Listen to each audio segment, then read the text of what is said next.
Hello and welcome to today's lesson, which is on exposure by Wilfred Owen. The first thing we're going to take a look at is some history behind World War One, which was the war that Wilfred Owen fought in personally, and the war which inspired much of his poetry. We are then going to find out some more information about the poet himself. So the spark that set the whole thing in motion was the assassination of Archduke Franz Ferdinand of Austria-Hungary. Now, an ultimatum was sent to the King of Serbia stating that they had to take responsibility for the assassination. This was, however, rejected. Now, Austria-Hungary was in alliance with Germany, and Britain were in an alliance with Russia and France. So essentially what happened is the World War One was a war between two sides. On the one hand, you had the great powers of British Empire, France and Russia, and on the other, you had the likes of Germany and Austria-Hungary. And what happened was there was a huge arms race, which essentially means when one side gathers lots of weapons, the other side tries to gather even more weapons, and then the other side tries to gain even more weapons than their opponents, and it just continues and continues and spirals and spirals, and this is what happened. So the kind of first major step towards all-out war was when Germany invaded Belgium, and Belgium were on the side of Britain, Russia, and France, and this is where the turning point where Britain mobilised and got fully involved in the war. Now, Wilfred Owen, and we're going to find out some more information about Wilfred Owen, was fighting predominantly in France, and this is indeed where he was killed in action. So a bit more information about Wilfred Owen then. So he was born March the 18th, 1893. He was a second lieutenant in the Manchester Regiment, where he initially held his troops in contempt for their bad, thuggish behaviour. So he initially had a clear investment in the British Army. He was lieutenant, and really he was very keen on upholding the rules and regiments of the British Army. However, his opinions of the troops changed after he himself was blown up by a trench mortar, so a trench bomb, and spent days unconscious, lying on an embankment amongst the remains of fellow officers. He was deeply, deeply disturbed and traumatized by this incident, and he was diagnosed with shell shock and taken to Craig Lockhart War Hospital in Edinburgh, where he met Siegfried Sassoon, both of whom would write poetry together. And really, Sassoon and Wilfred Owen are the two big World War One British poets, and the most famous until this day. Now, shell shock would now be diagnosed or called PTSD, so post-traumatic stress disorder. However, not that much was known about shell shock. So when soldiers reported of having symptoms of shell shock and were mentally traumatized by what they had experienced, often their concerns weren't taken anywhere near as seriously as they would be in today's society. Now, unfortunately, he was killed in 1918, which was the year that World War One ended, and he was just 25 years of age. Okay, so the next thing we're going to do is we're going to read through the poem before analysing it in detail. Our brains ache in the merciless iced east winds that knife us.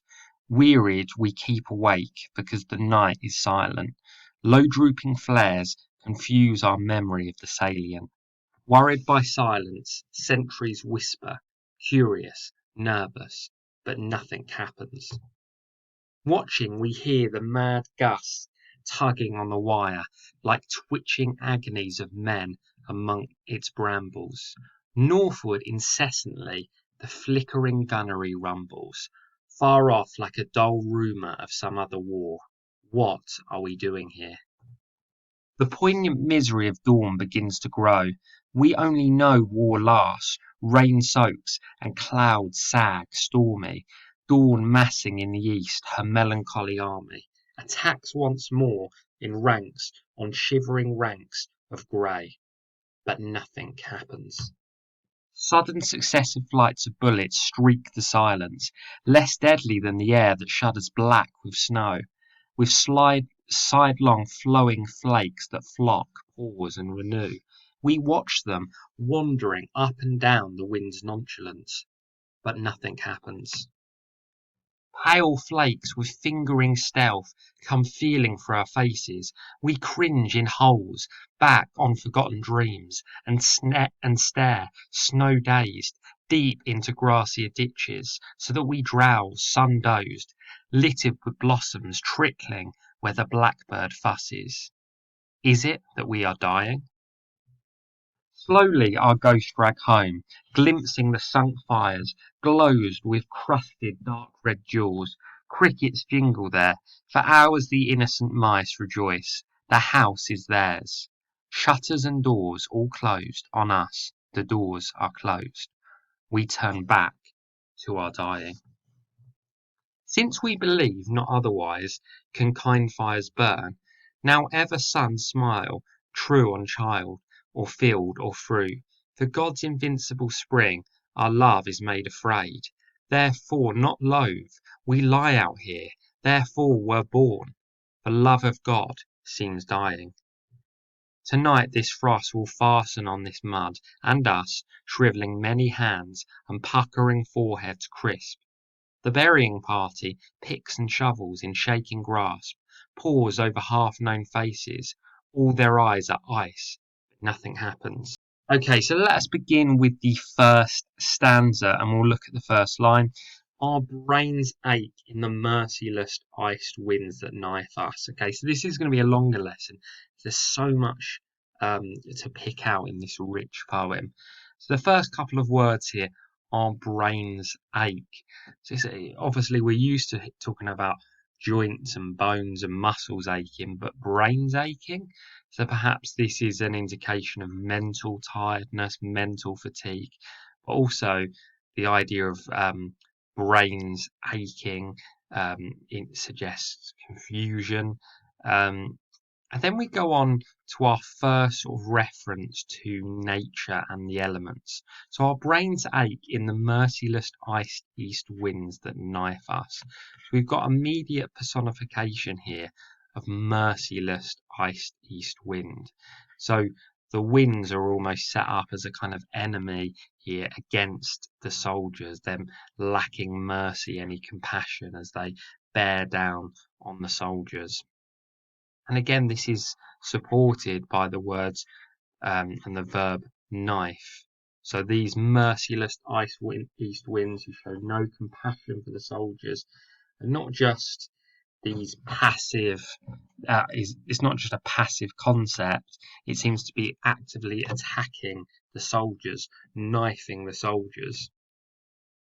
We go on to the second line. Wearied, we keep awake because the night is silent. So normally, obviously, a silent night would normally be a good thing. You could have some restful, peaceful sleep because of a silent night. However, in this case, silence equals tension.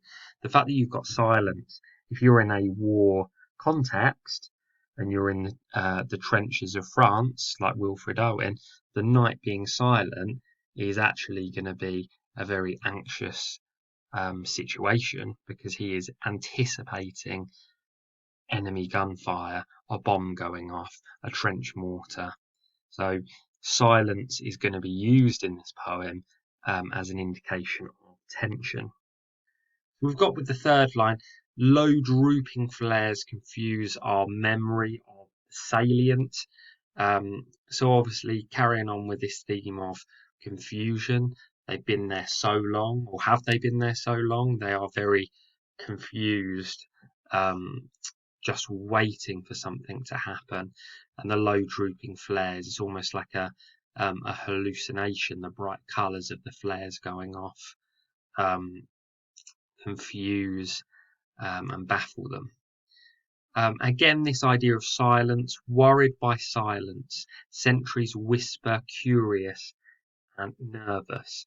So worried by silence, of course they're worried by silence, because remember, silence is something, if you're a soldier on guard waiting for an enemy attack, silence is something that you're waiting to be broken. So it's something that's going to cause worry. When will it be broken, and how will that silence be broken? Because it inevitably will be. Okay, sentries, so people who are on duty on heavy weapons, they whisper, curious, nervous. It's almost a list-like structure of this sentence, really encapsulates the anxieties of the soldier. They're nervous, curious, waiting what is going to happen next. They whisper. So this final line, but nothing happens, we would call this a refrain or anaphora. So it's going to be a line that is repeated and again and again. Now, but nothing happens is the final line of stanzas 1, 3, 4, and 8. So it's clearly important.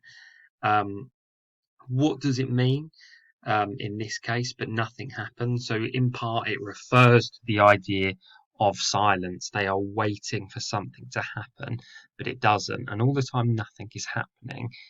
Tension is building as they wait for something to happen. It also represents the boredom of war. We often think of war as very dramatic and tragic, which of course it is, and very graphic. But actually, a lot of it is quite boring. They're waiting in muddy, disgusting trenches, just waiting for something to happen. In this poem, nothing does.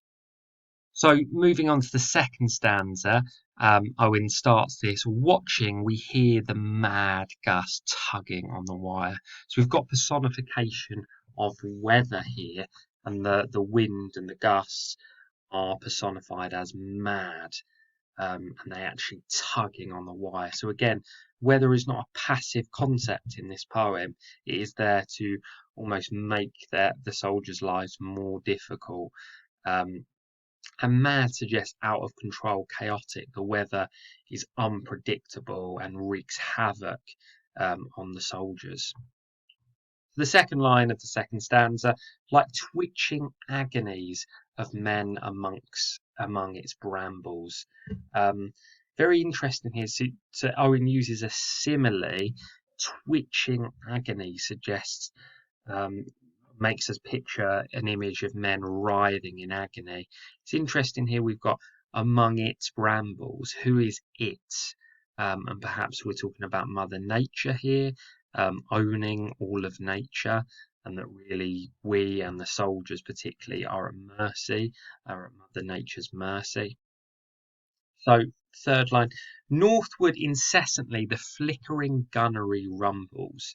So obviously the warfare, the bullets rumble on continuously. This is what the word incessantly means. There's no stop to the warfare that's occurring. However, this warfare is not intimate and it's not immediate in this poem, and this is sort of confirmed by this next line, far off like a dull rumour of some other war.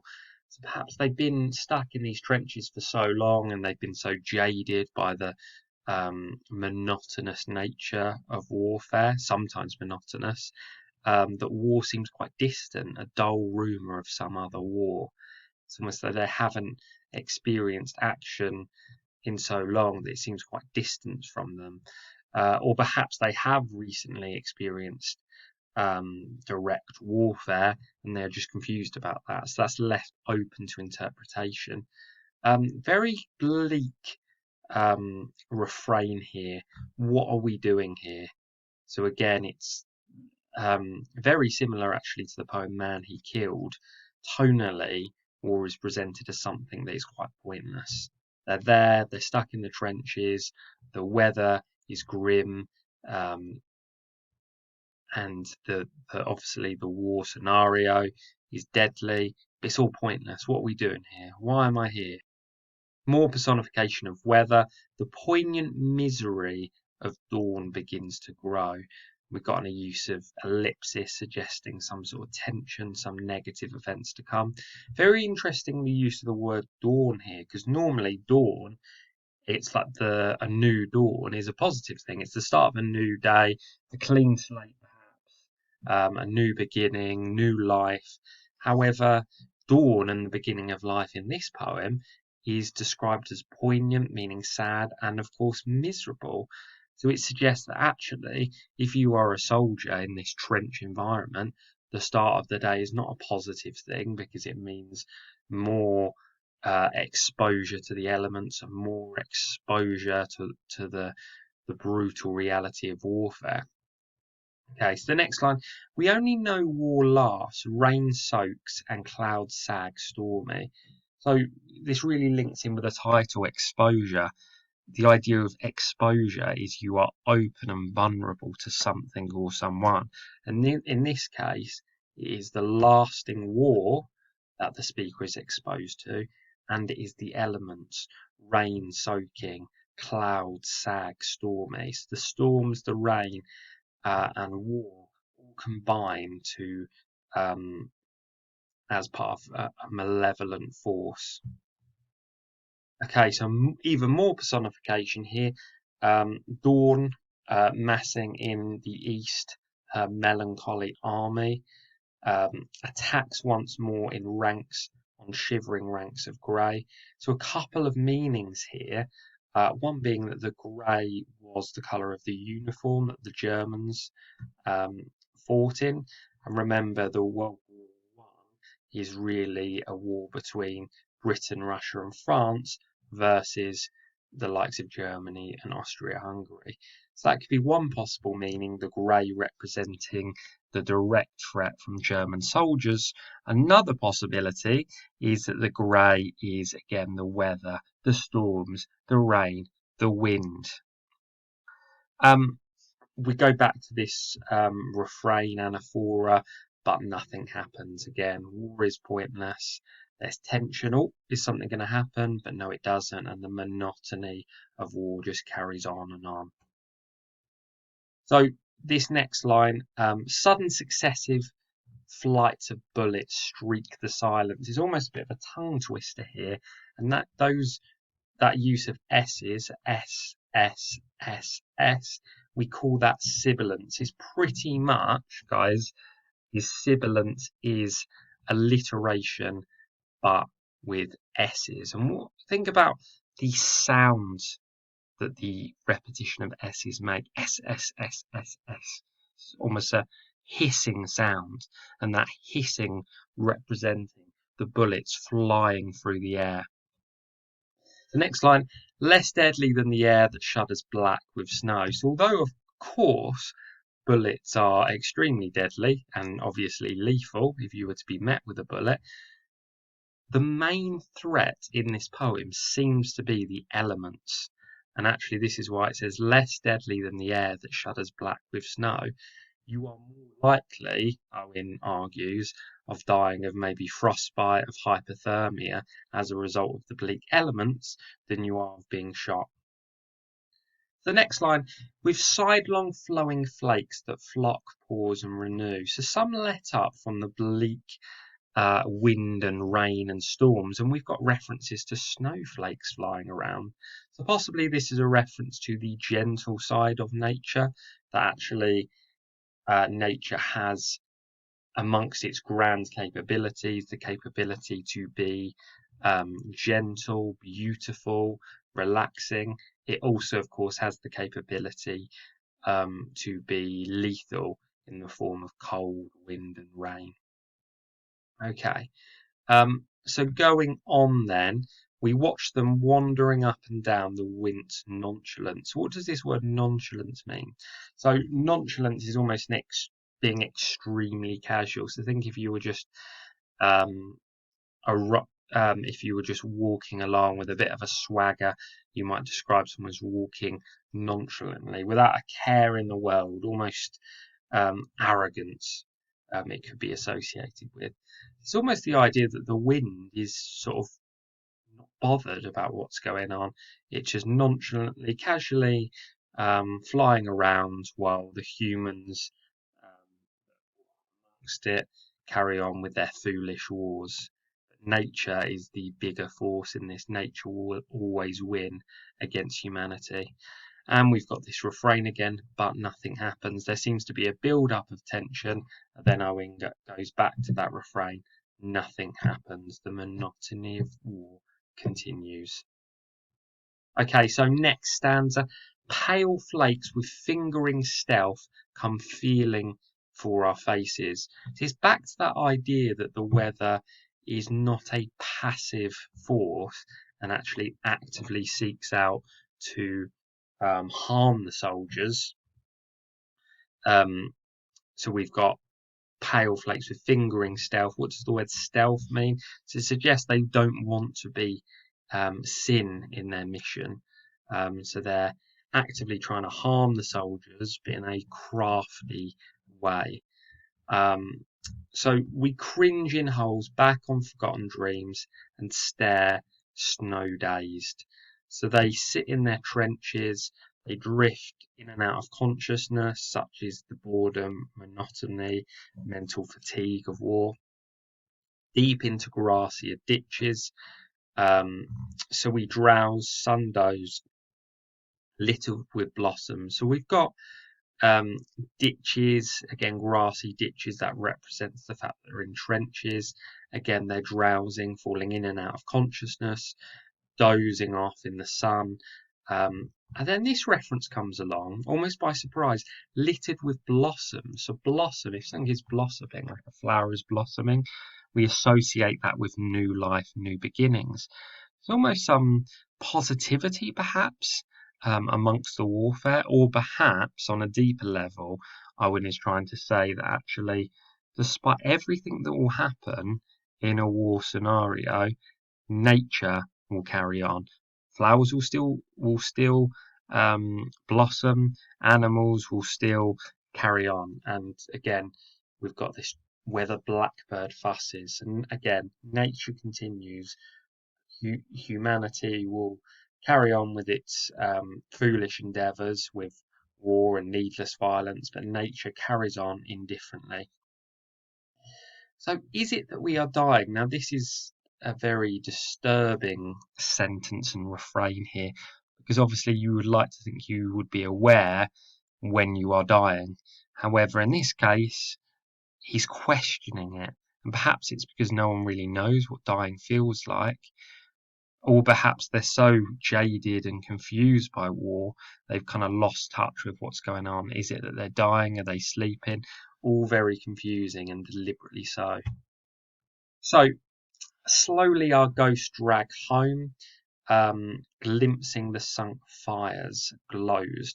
So a few things to pick out here. Ghost drag home. What is happening here? Is this a reference to their oncoming death? Remember, Wilfred Owen did in fact die when he was 25. Are they hallucinating that ghosts are physically dragging them home? So we go on, glimpsing the sunk fires. Almost, we think about that idea of light at the end of the tunnel, or fire representing perhaps hope and life, but the fire's been sunk. So there may be a brief moment of hope, but it's quickly extinguished. So we go on, glows with dark red jewels. So jewels, the word almost juxtaposes with what's going on. Again, the fire, we might see dark red in the fire, but certainly there are no jewels to be spotted in this dark scenario.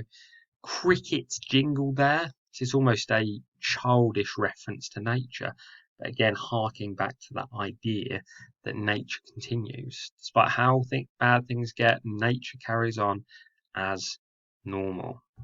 Okay. The next line, for hours the innocent mice rejoice, the house is theirs. So we think about while the men are out at war, the homes of those men are possibly unoccupied, and that nature almost takes over in the absence of humanity. So we go on. Shutters and doors all closed. On us, the doors are closed. So this is a very bleak and ambiguous reference here. The doors are closed. Is this a bleak reference to their situation and how grim their situation is? The door is perhaps shut on their survival. So we've heard this before. This refrain here, similar to the last refrain, not exactly the same. We turn back to our dying. It's almost casual. We know we're going to die, so we'll be distracted by something, but ultimately we'll just turn back to our dying. And it's interesting, dying is not described as a process that lasts a couple of hours or an hour or 10 minutes after you've been fatally wounded, but dying is almost a continuous process of war. And perhaps the dying starts when you first arrive in war, and it's all part of that continuous dying process. Okay, so since we believe not, otherwise can kind fires burn. This confused me a little bit, this line. I think it's deliberately confusing. It almost seems like a double negative. We believe not, otherwise. But perhaps Owen is talking about that their naivety has been taken. They no longer believe that kind fires burn. They no longer believe in kindness because of the horrors of war that they've seen firsthand. Okay, so the next line. Now ever sun smile true on child, or field or fruit, for God's invincible spring, our love is made afraid. So we've a few things to pick out here. Now ever sun smile true on child, field or fruit. So they enjoy the sun. That's something that they relish. And remember, they haven't got lots of comforts to make their life more memorable. So something like the sun shining is really going to be of comfort to them, or if they see a beautiful field or fruit.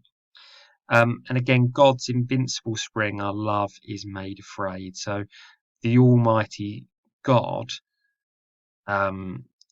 was previously thought to have almost an invincible spring of love. His love was never ending.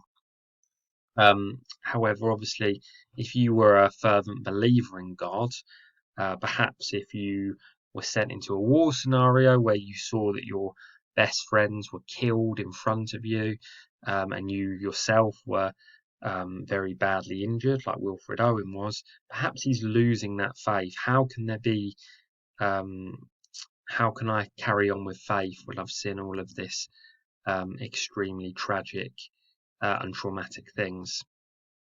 So he goes on to say, therefore, not loath, we lie out here, therefore we're born. Very difficult what to make of this. Perhaps he's saying that there isn't hatred, he just lies there. He was born, he became a soldier, and he's lying there just reflecting on the nature of war. And he goes on to say, for love of God seems dying. So again, what I said before, his faith is being shaken by the events of war. Okay, so we start with this stanza. Tonight this frost will fasten on this mud and us, shriveling many hands and puckering foreheads crisp. So Owen is very successful here at creating or portraying a sense of the soldiers being exposed to the elements. The frost fastens on the mud, shrivels hands, puckers foreheads crisp, so the mud dries on the soldier, becoming almost crispy, which is quite a graphic, visceral image. Okay, so the third and fourth line, the burying party picks and shovels in shaking grasp, pause over half-known faces, all their eyes are ice. So the burying party almost seems oxymoronic, or at least very contrasting. A party, almost we think of fun, celebration, and burying bodies is the complete opposite of that. But of course, what Owen means here, the burying party, there's a group of soldiers whose job it is to go out, collect and bury the bodies of fellow soldiers, and obviously you can imagine that is an incredibly grim task. And their shovels that they hold to hold the bodies are shaking. Is this out of cold? Is this out of nervousness, out of the grim tasks that they face? Um, so we go on, pause over half-known faces. So as they bury the dead, they're reflecting, did I know him? What was his name? Almost suggests a lack of personal engagement as well, that they're thrown into the wars and they don't really have the time to establish strong personal connections. That's why they're half-known faces. Their job is to fight. Often these soldiers were very young, and often they would meet their fate before really properly having a chance to get to know their fellow soldiers. So all their eyes are ice. The soldiers have almost been stripped of their humanity and warmth, and they're just a cold corpse. If eyes were windows to the soul, these windows have been shut. And then we've got this refrain again, but nothing happens. Despite all of this, they go out, they bury the dead, they hear gunfire, nothing appears to happen. And it's all just part of this monotonous, extended, dying process of war. Okay, so the next thing we're going to do is we're going to have a look at the form and structure of the poem. So in terms of the form then, it is a consistently shaped poem with 5-line stanzas. Each fifth line, as I've explained, is indented and seems to sum up the bleak message of each stanza. So we had, but nothing happens. Is it that we are dying? We turn back to our dying. Despite all of the detail that Wilfred Owen provides, the poem can almost be summed up with quite short and bleak messages that relate to dying and monotony and boredom. The consistency of the stanzas perhaps ties in with the military context, which is, after all, very regimented, very consistent. You have to wear your uniform in this way, you have to march in this way, you have to behave this way, and that is reflected in the strict and regimented form. But Wilfred Owen is perhaps challenging this, that yes, you can make war seem very purposeful, that it has meaning to it, and we order it in very strict and concise, or very strict and regimented stanzas. But ultimately, why are we here? Why are young men risking and giving their lives to a rather pointless war? We look at the structure. So remember, form, we're talking about the shapes and size of stanzas. Structure, we are looking at the specific rhyme scheme and perhaps meter. So the structure is a consistent A, B, B, A, C. Okay, so the first and fourth lines rhyme, the second and third lines rhyme, but the C is always that separate refrain. So the fifth line of each stanza does not have a rhyming connection with any other lines in the stanza. And again, perhaps that's deliberate. It's the fact that it makes the fifth line almost stands alone from the rest of the stanza.